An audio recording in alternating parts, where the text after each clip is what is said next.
Okay, we're on to session 8. Session 8 is a fartlek type of session where we're doing running. Because we're doing running, and I'm guessing you guys are either going to be doing it on a field or on a road or whatever your case may be, I'm obviously not going to be able to do a video for it. It's pretty self-explanatory, in as much as whatever I say to do, you just do. It's just running, you don't need help with that. The bit that I think you may need to see is the actual warm-up. Especially the dynamic stretches, so I'm just going to go through all of them with you. The first one is trunk rotations, then we've got the camel and cat stretch, standing bird dog, figure 4, hamstring stretches, your hip adductor stretches, quads, then you've got your adductors, then your calf, and then your foot. Once you've stretched all these things, you should be ready to go. Ideally, you don't ever want to get to a point where it hurts. You should go to the point where it starts feeling tight and then back off. Dynamic stretching means that you're moving while stretching, not stretching on the spot. It's much better for you in preparation for running. So I'm just going to go through these with you. I won't hold each stretch for 15 or 20 seconds like I say. You guys do them for as long as feels necessary. If you feel you need to become more flexible doing a particular movement, do it for a little bit longer. Okay, so the first stretch we're going to do is trunk rotations. With trunk rotations, you want to keep your hips facing forwards, feet facing forwards, and it's just twisting. Try and keep your head facing forward as well. What we're doing, you should feel the stretches here. Okay, and you just want to do that for 15 to 20 seconds. Try to keep your head facing forwards.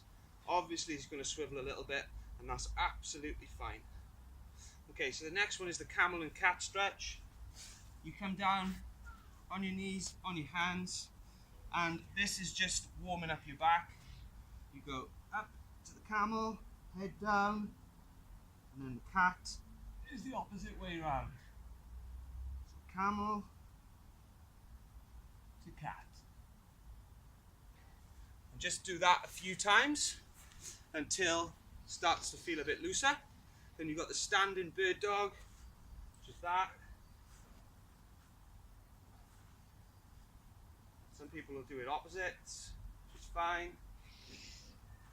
Make sure to squeeze in with your bum, and then swap over.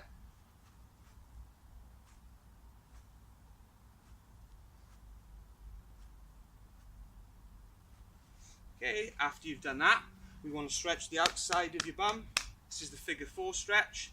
You can do it sitting down, or you can do it standing up if you're able. You just want to stand like this. You should feel the stretch here. If that's a bit hard for you because you haven't got the balance yet, you can lie on your back.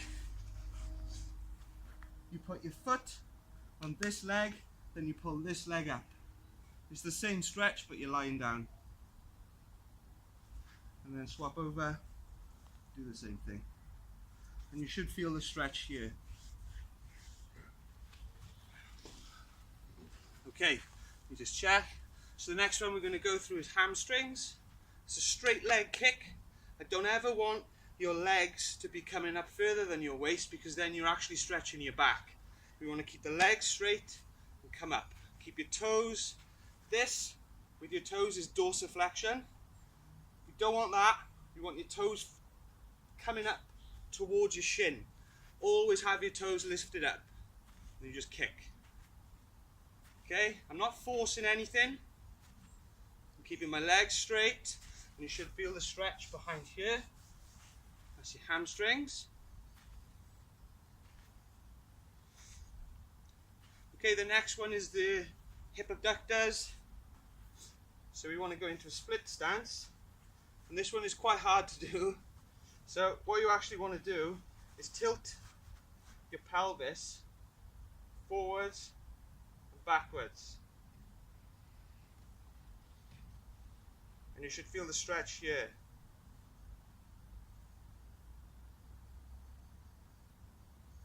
And then again, swap sides. Always try and keep your chest up. Again, you should feel this stretch here. It's going to take a little bit of getting used to if it's not something you've done a lot.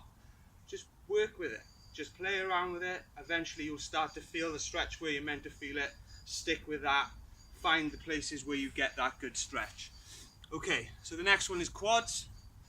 Now you'll see people grabbing their quads and holding it there and doing all this kind of stuff. That's not what we want. You just want to grab it, pull it, and let go. Okay? Nice and easy. If you can't get your foot all the way up, that's fine. Just as far as you can. You just pull and let go.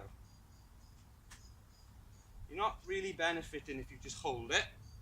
There's no need. What we want to do is stretch the muscle while it's moving. So we move it and let go. Move it, let go. If you want to make sure you're getting an extended stretch, make sure your hips are activated. Squeeze your bum to push them forward, and you can feel the stretch much better then. Okay, so the next one we're going to do, we're going to warm up this bit, and these are called Russian squats, or it's the adductor stretch. It's that. Stepping from side to side. And you make sure your hips are back on this, okay? So if you can see it from this angle, I'm not doing this. My hips are back. Okay? And again, keep moving till you feel the stretch on the inside of your leg. It's your upper groin, basically.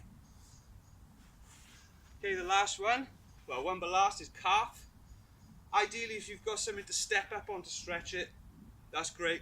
If not, the way I do it, so like that.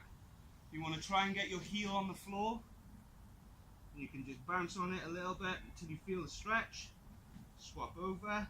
My left heel is on the floor, and just bounce on it. Nothing violent. I've got quite flexible calves, so I can do that. If you haven't and it feels sore, just go as far as you can go. If you can only do this, that's absolutely fine. Just get some movement into your legs. Activate the muscles we want activating. And the last thing is a foot stretch, which a lot of people don't do. So the way to do this, you curl your toes up inside your shoe. Obviously you can't see this, but my toes are in, and you just rock back and forth. And what it's doing is stretching the bottom of your foot. Warming it up, more than stretching, really. Okay, so that's all the stretches. Once you've done them for long enough, you should feel relatively ready to go for your run. When it says to go at a pace where you can talk at, make sure you're going at a pace you can talk at. This isn't a competition. You only go hard when it says to go hard. But if it says to go hard, make sure you do give it the full beans. Don't hang back worrying about your recovery. Your recovery will come. Make sure you recover when it says to recover. Make sure you go hard when it says to go hard. Okay? Good luck.